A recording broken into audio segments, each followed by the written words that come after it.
This is the Sports Dynasty podcast with Trevor and Juan. How you doing, guys? This is a good weekend of games.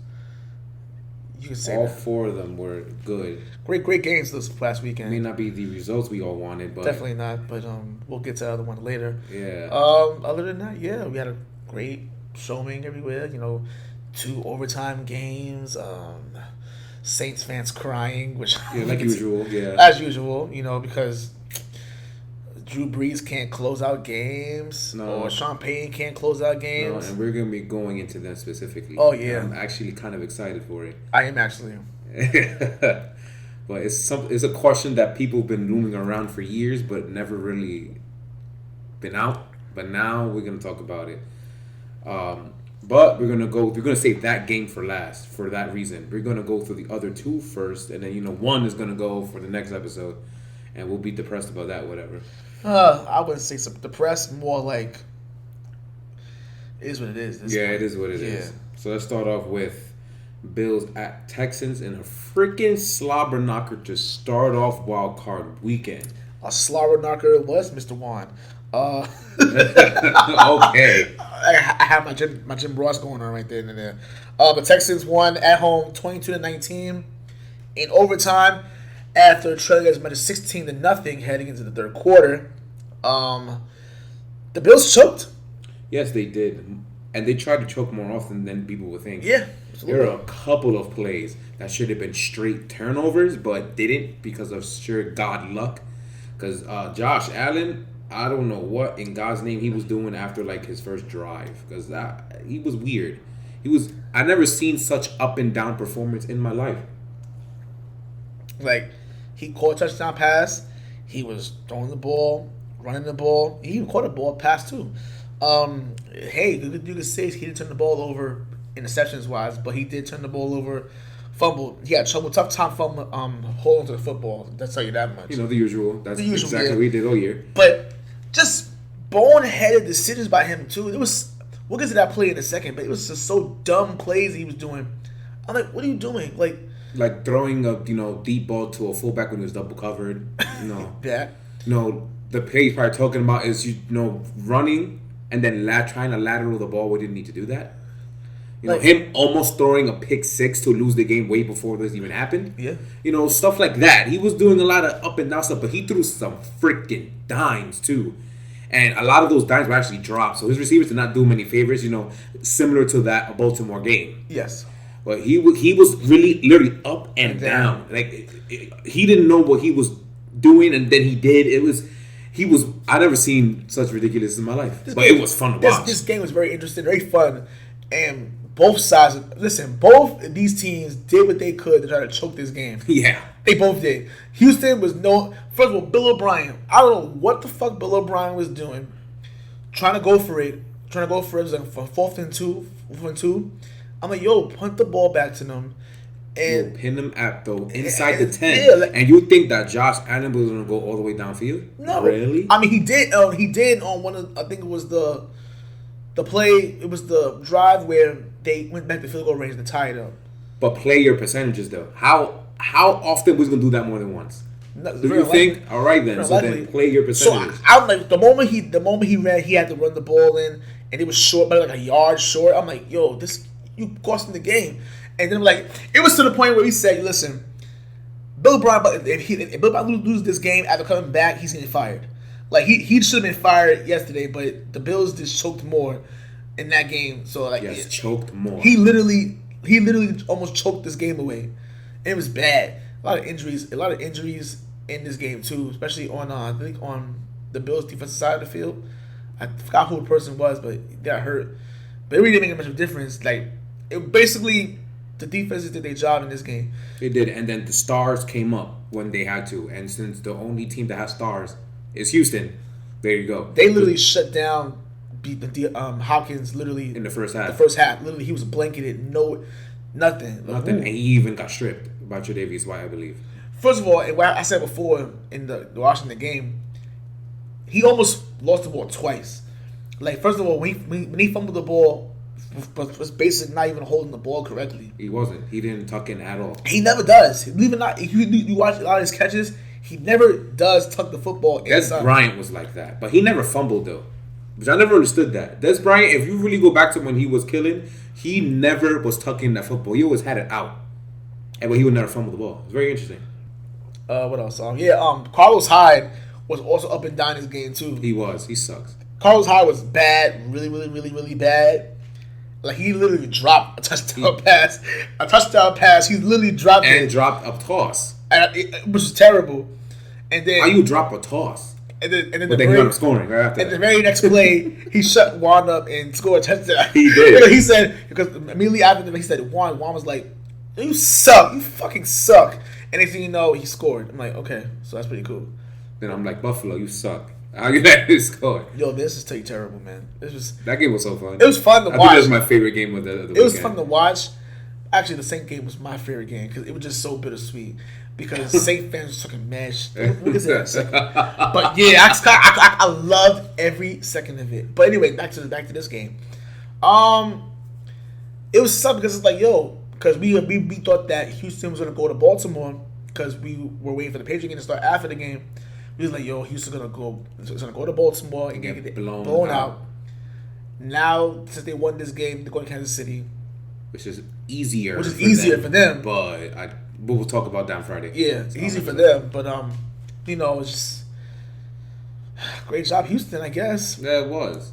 I'm trying to remember that overtime too, because there's a lot of funny stuff that happened in that overtime. Also, I don't remember. It was the lateral pass happened in overtime. There's other things. I think it's just more of Josh Allen doing something stupid, they do something brilliant. They do something stupid and do something brilliant.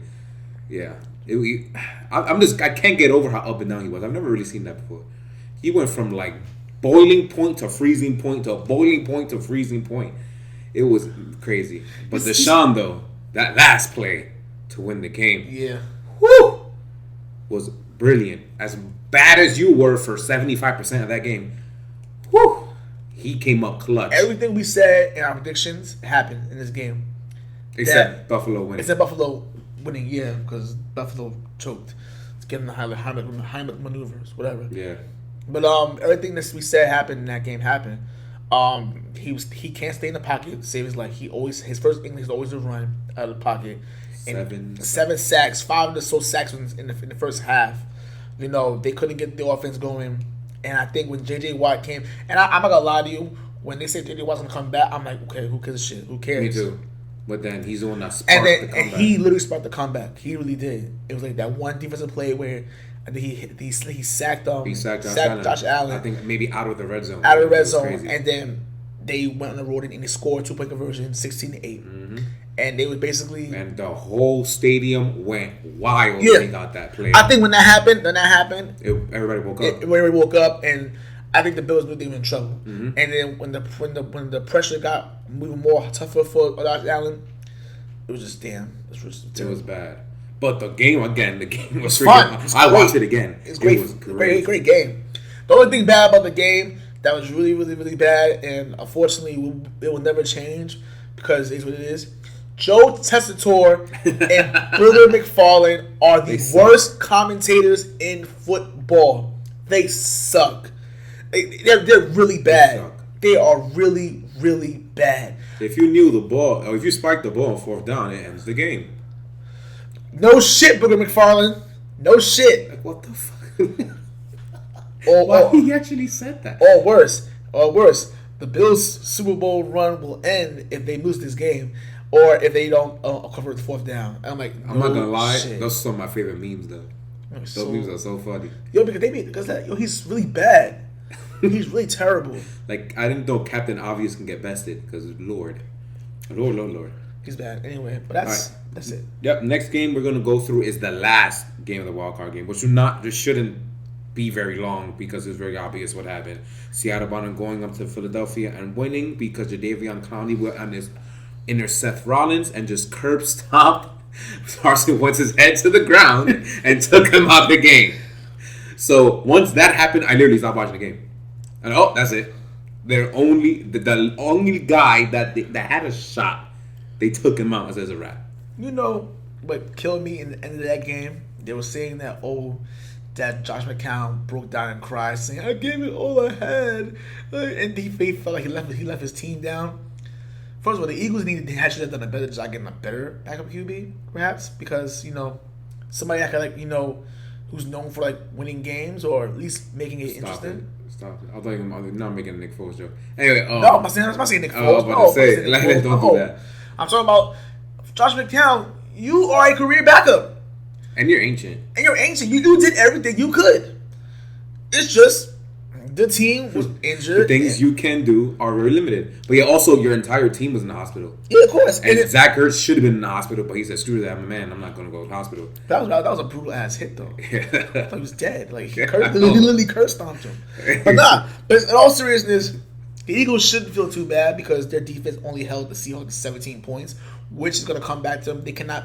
17 points is not going to beat anyone in the NFC. It's not going to beat Green Bay. It's not going to beat Green Bay. So yeah, so they need to get it together. Yeah, they do. DJ Metcalf had 160 yards for a touchdown, 7 grabs. Yeah, he was 2 really deep balls, and one of them was very, very clutch to end the game. Because Russell Wilson does Russell Wilson things with his beautiful rainbow ball. But that's not much to say. The only things that come up from this game is us having question marks about the Seattle Seahawks going into Lambeau. Going into Lambeau playing like that is not going to beat the Green Bay Packers. Absolutely not. So they need to figure things out. And that offensive line was getting bullied a bit because they were playing Fletcher Cox. Arguably the best. Well, this is the second best inside lineman because Aaron Donald's the best. He's up there though. Yeah, they playing against Kenny Clark, who's probably third. So good luck with Kenny Clark in that pass rush. Yeah. So again, that's for Friday's episode. We'll break that down. But this gonna be tough. All right. And the final game with 12 minutes into the podcast. But this is going to take about 15 minutes to talk about. It's going to be fun. Yes. This is actually, to me, the biggest upset of the weekend. Not the Patriots one, because anybody who's objective knew what was coming. Yeah. Even we did. We did too. This is the biggest upset of the weekend. The Saints, third seeded, 13-3, get punched in the mouth at home against the Minnesota Don't Like Bright Lights Kirk Cousins Vikings. Kirk Cousins got a playoff win. 26-20 at overtime. You know what's the worst? What the fudge, dude? You know what's the worst? The Saints gave Case Keenum his first playoff game 3 years ago, and now you gave this man another one. So therefore, you do realize just can't beat the Vikings. Got it. You realize that Kirk Cousins wants to get an extension, right? It doesn't matter, right? It doesn't matter. No matter if they get blown up in San Francisco, it doesn't matter. It doesn't matter. So, you want to play a game? Yes, we got shit. We got our guy. Saints fan, listen. Before we get into this, the ref. Did people say, "Oh, Saint fan"? Listen, I'm glad they didn't call it. There's nothing to call. There's nothing to call because it's like they both were beating the shit out of each other. Yeah, there's that one guy was so gargantuan compared to the tiny corner that was D'ing him. It looked like it was a mugging. No, they had their hands on each other. It's just that one is very minuscule and one guy is, like Thor compared to him. So he jumped into the ball from him like a little bitch. Like that's what happened. But we're not gonna talk about how your defense. First of all, they were pinned at the 20-yard line. They go 75, 80 yards down the field with ease. And you do that, and then you say, "Oh, they didn't call the pass interference." Some tired of Saint fans. Y'all talking mad crap about the Patriots losing, and I let it rock. They did? Yeah, it was on my Facebook pages. They was talking mad shit. It's okay. It's all good. But because who's at home with us? You are not going to get away with this one. Listen, let's call a spade. That Sean Payton and Drew Brees are literally wasting time. This is like the third year in a row where you're a legit Super Bowl contender 3 years in a row and you blow it. You blow it every year. Yeah, there's no excuse this time. There's no excuse this time. You guys got. There's no excuse. They punched you in the mouth. Drew Brees choked, dog. That fumble was bad. He did choke. He choked. And that interception, like, what in God's name was he throwing that? And it was to the point, like, I'm looking at the replay over and over. I'm like, dude, how does he even know Ted Ginn was even there? He was blanketed to the point where, the invisible cloak from Harry Potter? Yeah. It's like he was wearing that because I couldn't see him between the two Minnesota Vikings that was there. Like, Breeze, what the hell are you throwing at? Like, you're too old to be making stupid-ass throws like that. But he did. And it was funny. And me and my family laughed. I don't hate the Saints fan. I actually like the Saints a lot, and I'm a big Drew Brees fan. Hence why I'm being extra critical, because come on, he's too good for that.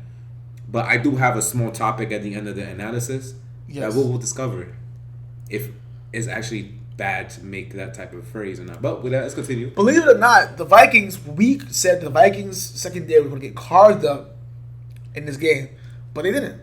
No, Xavier Rhodes messed up one time. Yeah, they were very costly, but one time. But they were pretty decent in this game. They only allowed 208 yards over on the air. It wasn't that bad. It was not bad at all. I mean, he was efficient. The only person they couldn't stop was Taysom Hill. Taysom Hill was the entire New Orleans Saints offense and did it in multiple positions. Literally. Like, it's not an exaggeration. That's the only person. And Michael Thomas, even though they technically didn't even stop him per se, they didn't throw at him enough. Like, they threw him like 8 times. I'm guessing that's because of the Minnesota defense. Yes. But only 8 times. Dude, that guy, I'm just heaving at him. I don't give a shit. Like, there's no way a game can go when he doesn't have any 15 targets. Like, I'm sorry. You have to give him that many targets, especially when you don't have anybody else, which I said was one of the problems with this team, is that they don't have anybody else to keep the pressure off of Michael Thomas. You see, when let's say they did blanket Michael Thomas, who the hell else is there to throw to? Jared Cook's a joke. So who else are you going to throw to? That's what I said was going to happen. They have no one to throw to. But give credit what credit is due to the Minnesota defense, especially in the front 7, because they actually made some great strides to actually attack the interior of the New Orleans offensive line, which is their, I guess, weak point, because their line is fully strong in the whole. But Hunter and Everson was destroying Andres Pete and company inside, and Lord, it's to the point where Andres Pete got hurt. Like, it's to the point where they were getting bullied. It was bad. And, a weakness of an older, non-mobile quarterback is interior rush, and that's what they did.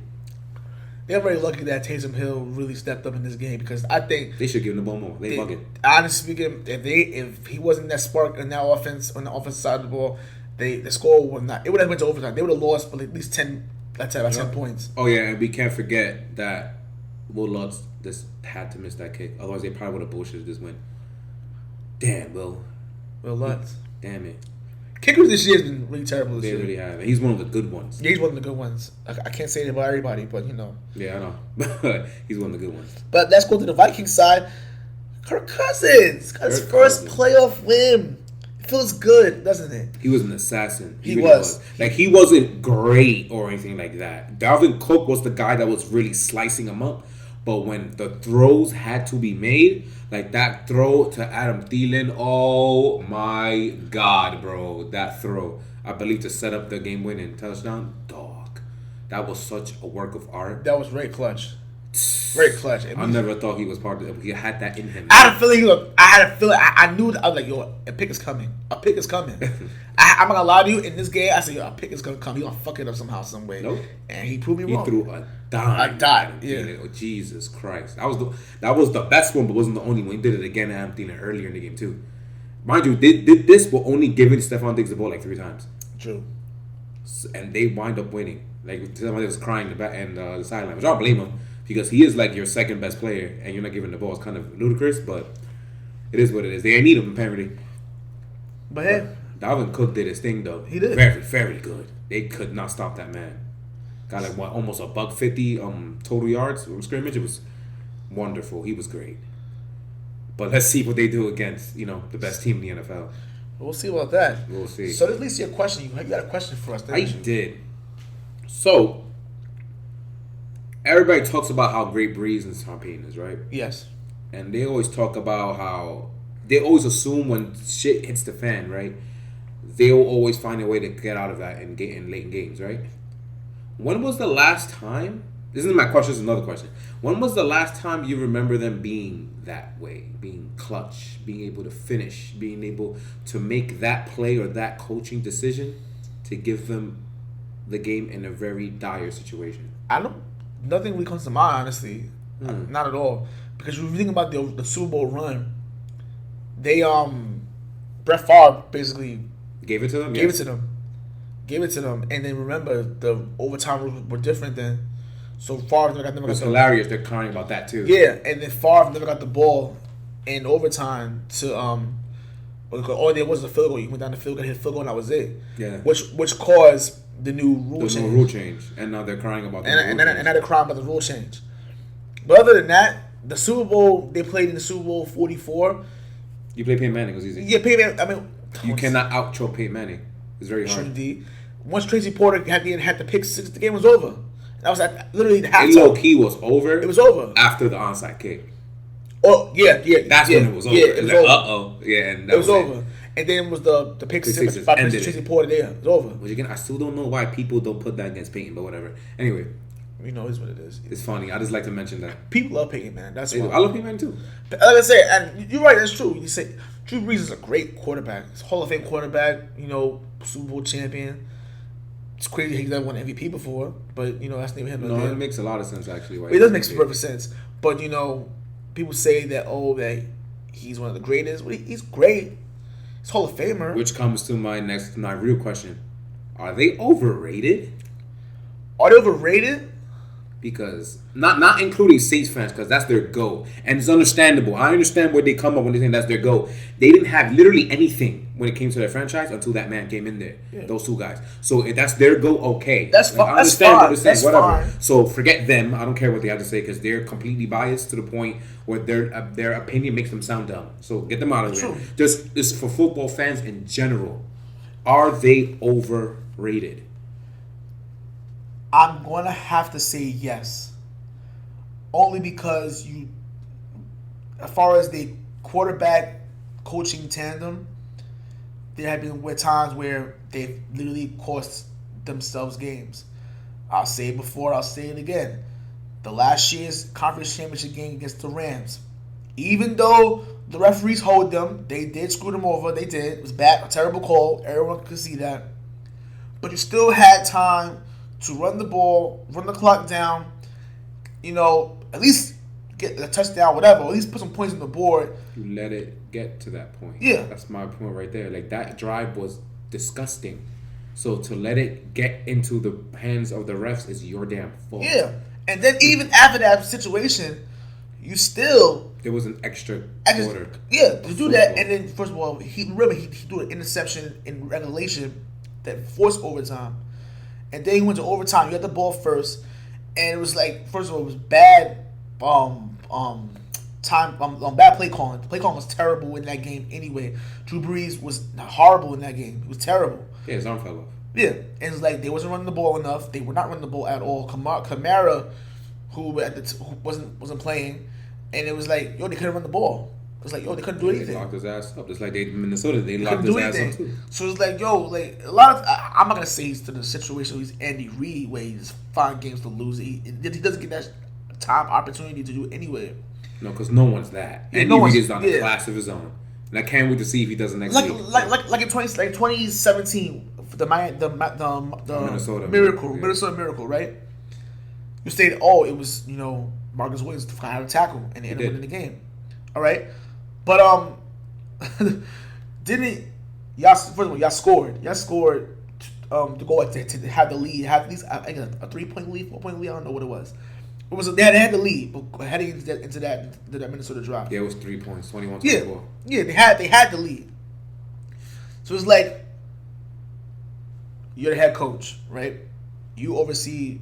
First of all, the Saints defense hasn't been that good in years. They're really not that good. This defense they had this year, you had Eli Apple, you had Janoris Jenkins on that team. Like, this is... He just came in like 2 weeks ago, though. Yeah, I'm like, this is not... That defense... The secondary... I think the defense... Isn't that good. Good in 2017. I think that was their best. That defense last year was overrated. I think 2017 was their best defense, and it wasn't even that good either. It was good, but not, But not world beaters. You're the head coach, so it's like, you need to... First of all, tackling. Like, you can't tackle because of coaching. Saying, you're not tackling the right way. Maybe it's one mistake, but it's not.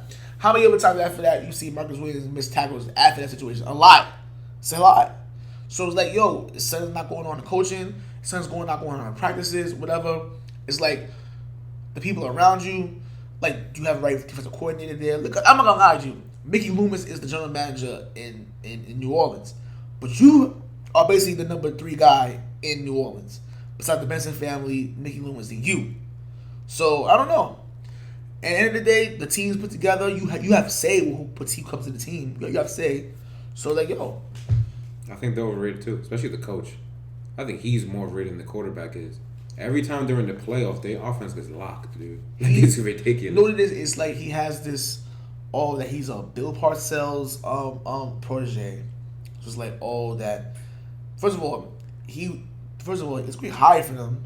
He's gonna be a Hall of Fame coach just because on G. Well, maybe not so because of Bounty Gate, but then again, who hasn't done ridiculous shit in the league? So it's like yo, yeah, Belichick. Yeah, I mean I love Belichick too. I love Belichick. We're Patriot fans, but listen, he done a lot of shady shit too, so I can't really get mad at that. Yeah, Shanahan. Yeah, Mike Shanahan. Yeah, Mike Shanahan. Yeah. If I continue to do this, we're gonna be here for another 6 hours. Yeah, so I don't know. Is he overrated? Yes, I think he's overrated. He's a Hall of Famer. They're both Hall of Famers. They're gonna have that one Super Bowl ring, and that's what they're gonna have. Saint fans can't get too mad about that. Listen, after Hurricane Katrina hit, the Saints literally lifted that city up, and they did everything they could to lift the city up, and they should be applauded for it. But they're overrated. I said it. Yeah, they're overrated. Since the last 10 years, you haven't done anything. You haven't done anything. A couple 7-9 seasons. Top seeds. When you were top seeds, you got beat by a 7-9 team the year after the Super Bowl. Yeah. The year after that, you allowed the 49ers to go toe to toe with y'all at their house. You allowed them to go 80 fucking yards to lose the game or something like that. 2011 against the 49ers with the Vernon Davis to catch 2. Yeah. Right. 2012 was Bounty Gate. It is what it is. We can forget that one. 2013, Seattle beat the shit out of you twice. Didn't Colin Kaepernick one of those years rush for 181 yards on them? I wouldn't doubt it. It wasn't the playoffs though, but I wouldn't doubt it. I'm pretty sure it was one of those games. But yeah, he rushed 181 by himself. Yeah, they lost to Alex Smith. That's what they lost to in 2011. I think it was 2012, 2013. You had literally the worst. 2012 was the worst defense ever. The worst recorded defense ever. Almost damn near 8,000 yards. 2012. 20 yards given up. 2012. That was terrible. That's Champagne wasn't there. 2013, Seattle beat the shit out of you twice. 2014, you suck. 2015, you suck. 2016, you suck. 2017, Minnesota Miracle. Even though you could have played better, your first half in that game was horrific. That's what lost you out of that game. 2018 was your clock management was horrific, and then the ref bowl, and then this year you getting punched in the mouth like bitches. What they had was literally a beginning Peyton Manning type season. Remember before he won the Super Bowl when he would go one and done, have the best offenses ever, have MVPs and all those crazy shit, win 13 games, and then when the playoffs hit, they get punched in the throat and they get knocked out by either New England or Pittsburgh or something like that. Yeah. That's exactly the season they had this year.